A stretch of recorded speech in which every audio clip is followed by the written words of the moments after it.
I was walking down the hallway. I believe I was in the first grade. And I just remember being so excited about hearing the words personal space, that I had a right to personal space. 4 feet, please. My arm out. You shouldn't be that close to me. My body was my body. And after everything I'd been through, I needed to hear that. I was happy to hear that because originally, when my mother dropped me off in first grade, I was in the hallway crying, begging her to take me home. But after hearing personal space, I was excited. What else could I learn is what I thought, what I asked. And I learned a lot. I mean, it was what guided me through my classes, that even though I made the honor roll, it wasn't about so much the honor roll, it was about what I was learning in school, about myself, about the world, about history. And when I think about the school and personal space, they reinforced it. I mean, my teachers were like, if you hit somebody, if you did something that was not right, you heard about it. I mean, they spoke about it loudly, and you may have even got in, and know there were several of them that got paddled. I mean, I even got paddled. And after getting paddled, I was like, okay, I'm good. What do I need to do? Sit in my desk? Okay. Get in the room, get in my room before the bell ring. Okay, because you had some teachers, principals that you thought their paddle that paddle was their hand. It was like they could move it, flip it, I mean, make it hurt so much. It was like, "Oh my goodness. Why would I want to experience that pain? Why can't I just do right? Why can't other people just do right? And if you do right, you're less likely to get paddled. You're less likely to feel the pain, the punishment of it, right?" And my school, I felt like was holding up to the image. It wasn't an illusion. Illusion is we have to make this presentation, this false belief, a false presentation of who we are, right? There's something we know who we are, we don't like it, or maybe people made fun of us and we feel like we have to be someone else in order to get the attention, the affection, the money, in order to feel like there were somebody. Because if we are to be our true selves, we don't feel like we are. People laugh at us or whatever it may have been, bully us, tease us. And so we feel like we have to be somebody else, that the pain of truth hurts too much, and we'd rather deal with the pain of false belief because, granted, there is pain with false belief. Any time that you are being something that you're not, that in itself is pain. And so fast forward, hearing about our school, even though I was appreciative of our school, I was appreciative of the teacher. I would occasionally in high school hear people say stuff, negative things about our school, my school. It was the lowest school. They don't teach anything at Venice, and the people out there graduate, they don't know nothing, anything, and just a bunch of stuff. But I would hear and listen to other people that went to these other schools, just little flags that you would, little dings that you're like, okay, that's interesting. That behavior is interesting. What they said was interesting, and what they're doing with their life is interesting. Going to this great school, just things you would notice. And fast forward again, you got COVID. We took our children out of the school that we were they were going to in Oregon, and homeschooled them, decided we needed something more social for our children, right? We wanted more social, we wanted more structure, rigor, ensuring that they are getting individualized care, attention. And Willamette Connections Academy, great school, um, in that they interweaved character into the program, like Kindness Week, and putting it throughout the history, and English, and talking about it, and praising. And they had certificates they would send out about just the great achievement, just anything. They would send out certificates. My children have a few of them, and just thought that was in alignment with what Martin Luther King thought education was, what I believe it was, character and intellect. And I do believe character, intellect, and purpose. Finding out what our children their abilities, their gifts, and their talents, what they like. That's what I felt was missing, and that's what I felt that Connections Academy was touching on a lot. Having these social groups, having um, learning what our children liked and what they wanted, having surveys, etc. Fast forward to that was COVID, so that was in 2020. 2022, learning that we were moving to Illinois, no Connections Academy there, had to go to brick and mortar. Did some research. Um, Payments were a lot, and we were just like, okay, we'll just do brick and mortar. So um, they had an opportunity to go to a school, one of the schools that was considered greater than my school that I went to. This is one of the schools I heard about. Okay, it's changed over the years. I know leadership, I don't know, maybe the same people are there, maybe they're not. But I thought it was an opportunity for me to work, an opportunity, to bring in income, an opportunity for our children to socialize and to be in a school for me to have that kind of time to myself too, as well as a parent. And there were a few dings, even, communication, issues, the night in orientation, looking at the halls, both schools, we went to both schools and seeing that, bullying was not tolerated and just signs, if you've been being bullied, use this new program, things of that nature to help decrease the amount of bullying. So I'm like, okay, had a little incident with the principal. My child was put into a class that he knew nothing about. We found out his class. And I'm like, how did this happen? Your program says that children have the choice of choosing their classes. And so I took the time, made the time to go ahead and get him into a Spanish course because I believe in culture and education and uh, being multicultural. And so able to take care of that. And just even from the first day, fast forward, children going to school, my son had it the hardest. And that he would have people say things to him, profanity, sexual language, threatening language. And my son literally, it just felt like culture shock. It felt like literally I was in a tornado. We were in a tornado being swished around because here is this school that is giving the image that it is this wonderful school that is taking care of bullying. We don't have that, or we address it immediately. And all along, when I was sending information with what my son was experiencing, it was like no big deal. It was like, well, maybe he needs to see the counselor. And I'm thinking to myself, oh my gosh, what I already knew that often when you are trying to protect an illusion, a false belief image, you will do whatever you can to protect it, even if it means denying that people are seeing the truth. Because I knew anytime you step into a situation, I would tell my nursing students that you're gonna find some stuff out. You're gonna find some stuff that are gonna be the opposite of probably what they say.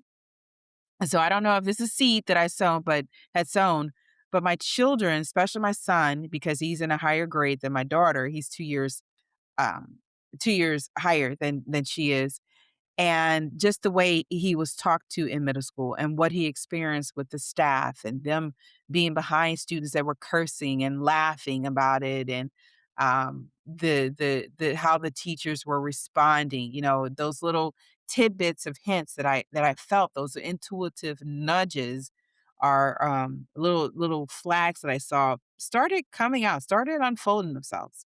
And it felt like it was more of a battle because again, if you're trying to protect this image, you're going to hold to whatever it is that you're doing, even if it is false, even if it's potentially hurting someone, even if no matter what you say, that is true, but it goes against the image that we're trying to uphold. So we can't listen to it until something drastic happens.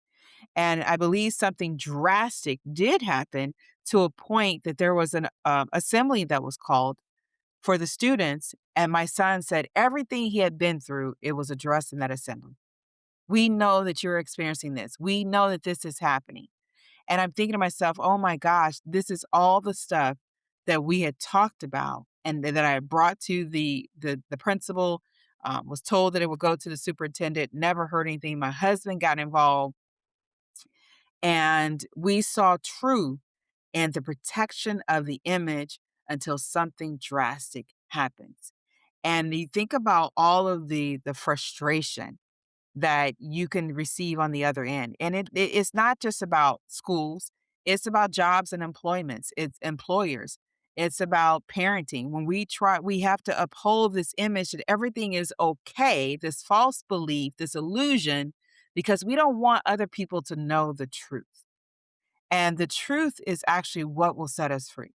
The truth is the one prescription that will help us to stand firm, grounded in our principles that everyone has meaning and purpose. Everyone desires an abundant life, that people desire respect, no matter what culture, no matter what race, no matter what. And that if we have these principles in place and they're not being abided, they're not what people are experiencing, then we need to reflect on that. And that's daily, one on one by yourself reflection. What happened today? What did people bring up today? How did I respond to this person? How would I feel if someone responded to me that way? Is this the image that I should be portraying? Because we can take it one step further. If we are spirits made in the image of our Creator, that is loving, that is kind, right? It's not about perfection. It's not about, okay, Tamika, you're talking about, no, it's not about perfection right now. It's talking about who are we, who we are, who we truly are, and that we do not allow the world to change us. Because I've seen it where people go in and they have firm beliefs, and me myself have firm beliefs, and then we allow the world to reconstruct us. We allow because we accept those beliefs. So we allow it. Because anything that we accept, we're gonna make it our own often, that belief. Versus if we reject it, we say, no, no, no. If we're going to stand for bullying, no, no, if we're not going to tolerate bullying, that means every single episode that happens in this school, we need to address it as carefully as possible, as much as possible. And especially when parents bring it up. Because it's too many times we have too many people that have stifled voices, that feel like they can't talk, they can't speak because we are afraid that nothing will be done. I've been there before. That we're trying to uphold this image that everything is perfect. And when it's actually not, that is literally draining us from the inside, being something that we're not versus being something that we truly are. No matter what anybody has to say, no matter what statistics we want to be a part of, because the world feeds on that. I know we get funding, we get attention, and you think about it, it's the same principle that happened in childhood. A child does something, becomes somebody else because they're getting attention now. That negative attention is better than no attention at all. So they take on this false belief that if I do bad, if I do something that that person likes, even if I don't feel like doing it, that's better than not having attention at all. It's the same principle that we take from childhood into adulthood, into our workplace, into our homes. And that is the illusion. What are we sowing today? What do we, and it's different from, I believe, from imposter syndrome. Because in imposter, we have these gifts and talents, but we don't want to believe that about ourselves. So we may destroy ourselves. We may take on this false image, this illusion, because we feel like, okay, if I'm true to myself, then I people don't really like me, but if I become someone else, then I get the attention. Then I get people looking at me in magazines, and I get people, wanting to interview me or wanting to speak to me that I can't. I have to be something vivacious or something, and I have to do change, make this whole total change in myself. Now, it's one thing to enhance your looks, right? To comb your hair, to brush your teeth, to do all this other stuff, to take on a whole new wardrobe. But it's another when when we are acting like someone that we're not, when we're totally going against our ethics and our moral behaviors just to prove something, just to be someone, just to feel needed, to feel wanted. And that's taking us, one of the things that's taking us away from our true self. Because often when we are against ourselves, when we've rejected our truth, that we feel that pain. And we may take on other activities or behaviors, drinking, smoking, um, whatever it may be, overworking our bodies, underworking our bodies, because it's like you're punishing yourself for not being your true self. You begin to hate yourself, that inner hatred, these other we's that we attract because we're not being who we are. We're setting up this illusion, this false belief, so that we can be accepted for whatever reason that may be. And that is part of the cycle of pain. And the way that we break that is going to be reflection, reflecting on our behaviors and putting ourselves in the shoes of the people that we do. Is this really what is my image? Number one, what do I go for? What do I stand for? And what am I doing that is in alignment with that image? When someone brings up bullying, do I go and I address it with that person? Or do I deny it and say, no, that didn't happen? Do I project it out on somebody else? No, it's not us that have the problem. It's your child that has the problem. Or it's you, the employee, that has the problem. I know you're trying to do what's right, but we're trying to do what's wrong. And even though we don't want to admit that, we don't need you in our environment to show us, to shine your light on our darkness. And that's what it becomes, because that's exactly what would tell my students. You're going to see something that probably is not in alignment with what you've learned. And sure enough, they would. My children, they saw something not in alignment with what they had experienced. My son, the day that he had the coach, the gym teacher, yell at him about something that other people were doing, clearly, because he wanted to motivate my son, is what he said. First, he denied it. He said he didn't say that. And I asked my son, I said, I said, tell me, did he say this? He said, Mom, he said that. And I said, well, my son said you said it. And and there was no comment, but the next day he told my son, I was just trying to motivate you. And lo and behold, that day, my son, the day he experienced that, the yelling towards him in front of everyone, he came home, he was crying. I saw his face. Your mother, you can see it, a caregiver. And he had received something from Wilnet Connections. They had they were had some type of a back order on all their certificates, that they a delay on their certificates, and he had received a pen of some sort and a certificate praising him for the work he had done. And my son had said then, Mom, this is how you motivate people. You don't motivate people by yelling at them. And so often when we are trying to protect our image, we'll go to, you've probably heard it, all ends of trying to protect this false belief of who we are trying to portray, this shell, this mask that we're wearing, that we will project it on someone else and say, it's not me, it's them.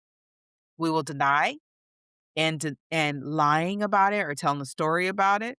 And sometimes you've seen it where people have literally taken people out of the situation because they want to protect their illusion, their image. And there is a sense of compassion because it's like you got yourself into this. We get ourselves into that when there is pain underneath, the pain of non-acceptance, the pain of feeling that like you don't matter or you're not worthy. whatever pain that is, feeling betrayed, someone, you tried to do the right thing and someone who did the wrong thing, they were the ones that were awarded. So there is pain underneath that. You see that. You have compassion towards that person because they're in something. They continue to cultivate or sow something in them that prevents them from being their true self. And it becomes time where we need to separate ourselves from our environments. We need to separate ourselves, have a place that we go and we really want to evaluate or analyze our behaviors and see if they align with who we are. And if they don't, we make steps to say, this is, there's going to be a change. And every action stems from choice, and choice stems from belief, what we believe about ourselves. And so, under every action is a belief, something that we have cultivated inside of our inner garden, that we have allowed that seed to sow, where there's unworthiness, lack of attention, whatever it may be, feeling betrayed, whatever it may be. And it was cultivated over time that led to this false image or belief. And like my mother also said, nothing happens overnight. But within that principle, in that principle, there is the power of choice that I mentioned in my book. And we can choose at any time that we are alive, I'm going to do this differently. I know we've been doing it for this long. And that sometimes can keep us in this false belief. You've been doing it this long, why change? The change needs to occur because this is not my true alignment. This is not the image. This is not who I'm here to present, to reflect. I'm here to reflect the truth. And anytime there's inconsistencies in what I say and what I do, I am not aligned with the source of life. I am temporarily disconnected. That's the key we need to remember. If we remember that we are temporarily disconnected, we know there's a way to get reconnected. And that is by going inside and assessing, analyzing our behaviors and seeking the truth, because the truth is always available. We just need to seek it. So sometimes it is withdrawing from the noise, and we have an opportunity every day to do that, to withdraw from the noise, whether it's in the bathroom, it's in the shower, whether it's on the porch, whether it's going to the mailbox, an opportunity to withdraw and to really see, who am I? What am I reflecting? What am I experiencing? Where are the incongruencies in that? And there are many examples of what I have and I've seen, and including myself, where we feel like we have to be somebody else in order to be liked and accepted. But there is pain when we don't do that. There's the inner hatred. There's all the things that I've talked about, that those other weeds that we can draw near to ourselves because we're not being our true selves. So the question is, your life is an example of an illusion, or is it an example of alignment? And believe that there is always an opportunity for us to reconnect to our true selves. This is Tamika Chambers with Create a Generational Cycle of Love, where where I talk about dismantling the thoughts that created the cycle of pain in the first place. So I'm sorry, this is Tamika James with Create a Generational Cycle of Love. So as you know, when I record this, I often just go with it. There are no scripts. It's just speaking from the heart. So create a generational cycle of love. The way we do that is dismantle the thoughts that created the cycle of pain. And one cycle of pain that we're dealing with is the cycle of the spoke of illusion, where we feel like we have to be somebody else in order to feel that we're alive, in order to feel like we have matter and meaning. And our birth justified our existence. And so our job, our role, our purpose is to be our true selves. And the more we shine light in the darkness of illusion, the more we will remind people that you don't have to keep doing it that way, that you are good enough, that you deserve a great life, that you can be yourself. And another movie that I just recently saw that I thought about, and had to ask my daughter about it, but if you haven't looked at Thelma the Unicorn, it's on Netflix, and I just looked at it the other day, and it came up when I was, that thought came up when I was over here talking to you, there's a really good example in that movie where you feel like where people have changed from being this, often we see as the underdog or this kind of lowly type person, whether it's big teeth or just glasses. And then we change ourselves and try to become something else because the world wants you to be fabulous and wants you to have all this stuff. And we have to say, yeah, no, I can enhance my physical. I can enhance that, but I also need to work on character. And that image isn't everything. Character is so important. Morals and virtues are so important. So anyway, I'm gonna go ahead and get off, but create a generational love cycle. And it's about dismantling those thoughts.